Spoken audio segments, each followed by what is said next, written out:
A postura do perdão com os outros é uma postura de superação, onde eu pego o meu amor que eu tenho e eu preciso transcender os seus limites.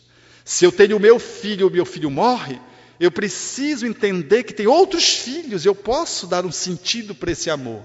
Se esse filho me abandona e eu não consigo mais manter uma convivência, eu posso realocar esse sentimento para outras crianças que desejariam ter muito uma mãe que pegasse no pé na reclamação daquele que foi embora.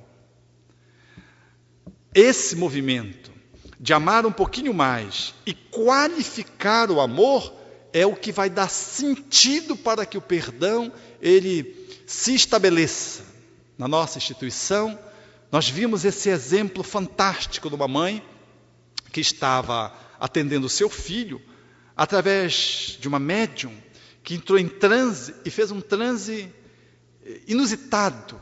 Estava na reunião de educação da mediunidade e era uma entidade que estava conectada com ela psiquicamente, numa dinâmica que nós chamaríamos, numa linguagem bem espirítica, de vampirismo, de obsessão. E a entidade foi desconectada em função do crescimento da pessoa, e a entidade se comunicou, mas se comunicou com um absurdo medo de deixar de existir, porque aprendera a existir conectada àquela pessoa. E a conexão se dava em função de um ódio que tinha pelo esposo, que era o inimigo comum, era o esposo. Todas as vezes que a esposa tinha alguma claudicação na relação de harmonia com o esposo, ela entrava em crise, o espírito conseguia ser ouvido e sinergicamente se associava a ela na vingança, porque era uma alma que se identificava como sendo lesada por ele numa outra existência. E se associou psiquicamente, energeticamente, estava encravada na pessoa há um tempo razoável. Nesse dia, essa mãe, então, teve a oportunidade de atender o filho. Foi uma comunicação difícil. Ela foi tão intensa que depois da comunicação, passado alguns dias, a médium dizia assim: Dr. Berto, eu sinto como se eu tivesse sido operada, como se tivesse destapado a minha cabeça. Ela conta que ela nunca tinha dado uma comunicação daquela ordem, e contou, ela disse: eu ando, parece que eu não estou em mim. Alguma coisa aconteceu efetivamente dentro de mim que eu mudei. Então ela notava a diferença na manifestação do sentimento, a relação com o parceiro que se alterou substancialmente, mas ela própria sentia que algo mudou, de que ela estava mais espontânea, de que ela estava mais feliz, uma coisa que ela não conseguia entender, e que organicamente é como se ela tivesse sofrido uma cirurgia, e de fato sofreu a retirada de um ovoide. Passado o tempo, a mãe do espírito se comunica na nossa reunião mediúnica novamente, por outro médium, e dizendo: eu estava insistentemente querendo resgatar o meu filho. Eu depositava o meu amor e sofria frustração, porque ele se mostrava resistente e não tinha ressonância para que eu pudesse resgatá-lo. Então, os benfeitores espirituais dessa casa disseram que o meu amor era tão importante que eu poderia distribuí-lo com outros filhos, outras crianças. E eu fui convidado a trabalhar na instituição. E eu estava aqui há 4 anos assistindo essa instituição no atendimento aos espíritos reencarnados que vivem a faixa da infância. E atendendo os espíritos outros que se programam para a reencarnação. E quero dizer que agora que pude resgatar o meu filho, eu quero agradecer primeiro a vocês e a Deus. E quero dizer o que aconteceu comigo. Eu descobri, ao resgatar o meu filho, que eu amo muito mais o meu filho agora, depois que eu comecei a amar esses 4 anos essas outras crianças.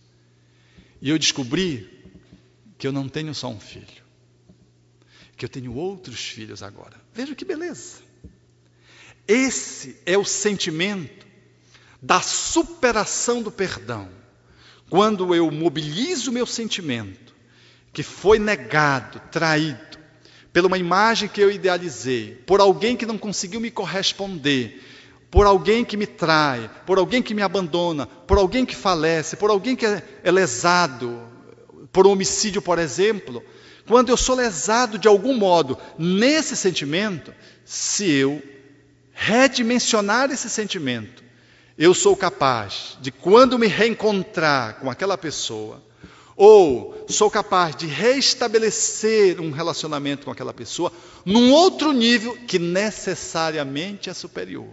Se a pessoa me traiu, eu passo a amá-lo, não daquele jeito que eu amava, com aquela imagem que não se corresponde, ou que não corresponde àquilo que eu criei, mas eu passo a amá-lo como ele é, como ela é.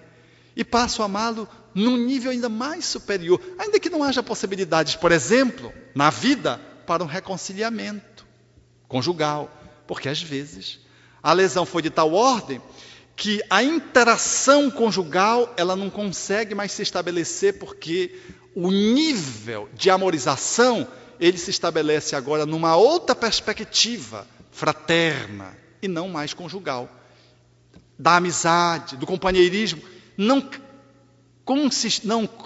conseguindo conter uma dinâmica de interação conjugal. Mas isso é perdão.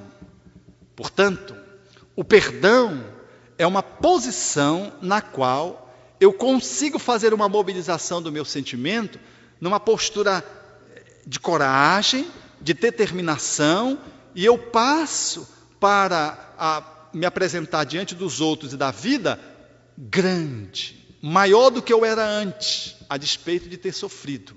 E eu só consigo isso se eu tenho coragem, determinação. A atitude covarde não é uma atitude de perdão. De subserviência servil não é uma atitude de perdão. Aonde a pessoa faz com você diz, eu te perdoo, e a pessoa faz.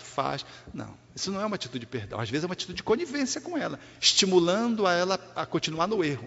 Um empregado que te passa para trás, às vezes o melhor que você precisa fazer por ele é despedi-lo. Em nome do perdão, é despedi-lo, ajudá-lo a acordar. E não dizer, não, você está perdoado. Ele continua fazendo as coisas erradas e você está num falso perdão, porque é uma atitude deseducativa, o que é diferente da vingança. Eu vou despedi-lo, vou manchar a carteira dele, todo mundo que telefonar eu vou dar mais as informações do que aconteceu e vou acrescentar algumas outras. Isso é vingança, é diferente. A postura do perdão, portanto, é uma postura lúcida, na qual eu nem revido a agressão que se me faz, mas tampouco eu assumo uma posição de conivência com o erro, deixando o outro manter-se numa posição equivocada, sem nenhuma sinalização para o outro. Como um pai, por exemplo, que desse um carro para o filho quebrasse, desse outro carro para o filho quebrasse, e fosse dando os carros para o filho quantos ele quebrasse. E o filho acha que simplesmente os carros que ele recebe são descartáveis. E o pai está perdoando o filho. Não está perdoando. O pai está assumindo uma posição de conivência no equívoco do filho, e não uma postura